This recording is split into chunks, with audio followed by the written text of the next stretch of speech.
Exodus chapter 10 introduction. So what is this chapter about? The plagues continue, right?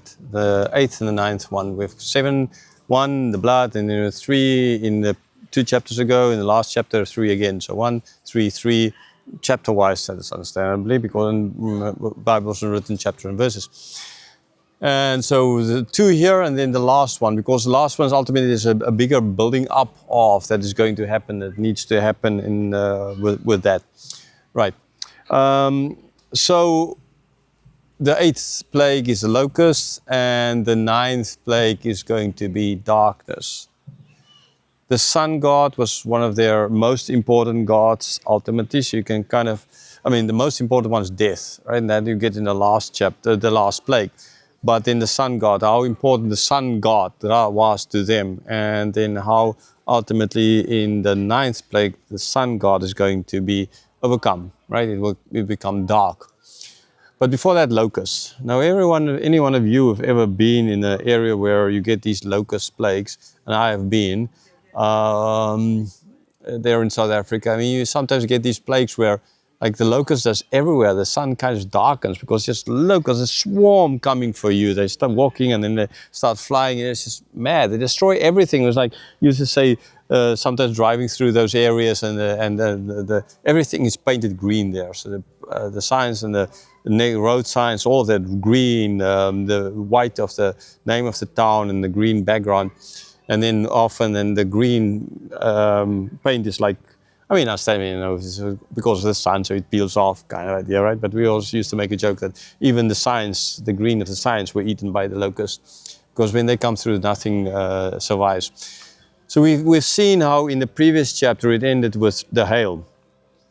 And how it was stated that the barley, yes, it was destroyed, the wax destroyed, but then the wheat was not. Right? Why was that an important point mentioned? Because of what's going to happen in this chapter. The locusts are, if everything was destroyed, all the green plants destroyed in the previous chapter, then there would have been absolutely nothing for the locusts to eat. Now you can understand, after a lot of rain, unexpected rain, that's where locusts come from. So in the desert, it unexpected rains a lot, then these eggs come out the hatch, and then the locusts come out, and then they're all over the place. That is how it comes from. So it makes sense that after this unexpected rains of the previous hard rains, that there will now going to be locusts. And understandably, after the rains, in lots of grass. Now the fruit would have been, or the food, the grains would have been destroyed, or some of it, as we've seen, not all, because the timing. Right. But then the locusts come, there's a green, little sprouts of green grass, and they eat that and they destroy it and everything, and they just kind of destroyed everything. Okay, so you can see logically that this locust would follow something like that in the desert kind of an area. So is this then a plague that God, would have happened even if. Right now, if the previous one didn't happen, this one wouldn't have happened. But it's not always to say that the locusts need to follow, right? In some cases they do. They don't always follow after an occasion like this, but they can. Now, yes, you can say, therefore God knew, because he instituted science, he knows that this is going to happen, geography, all of that this is going to happen. But the timing of it, and the vastness of it, and then that certain areas going to suffer and certain areas not going to suffer, because locusts eat everything. And the land of Goshen, where the Hebrews lived, would have been a better place. And so that would kind of be a place that they might have go. But yes, again, it's not going. So that, furthermore, we understand, we see now the movement in Pharaoh starts to warm up, to put it very positively, to the idea of letting them go out of the country for a bit. I understand we're not going in all. But then they're going to have like this peace accords, kind of trying to make a peace agreement here.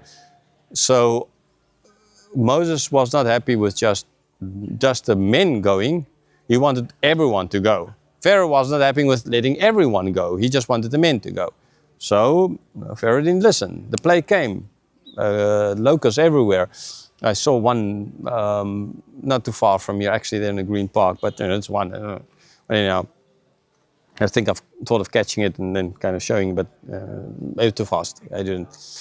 When we were kids, we used to, for biology, catch locusts and then, dissect them because that's biology. We had to like study them. Anyhow, so the locusts, they came and Pharaoh was not. And so in the end, yes, he agreed to, but not the children. And that was a place too far.